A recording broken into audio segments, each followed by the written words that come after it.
HS 2024 chemistry question MCQ 1 1 number option number A, 2 number option C,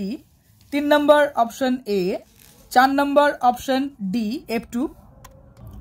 5 number option A SC, এরপরে 6 number option B DSP2, 7 number option A, 8 number option C, 9 number option B, 10 number option A, এরপরে 11 number option B, 12 number option D, 13 number option C, 14 number option D. এরপরে বাকি প্রশ্নগুলো দেখো।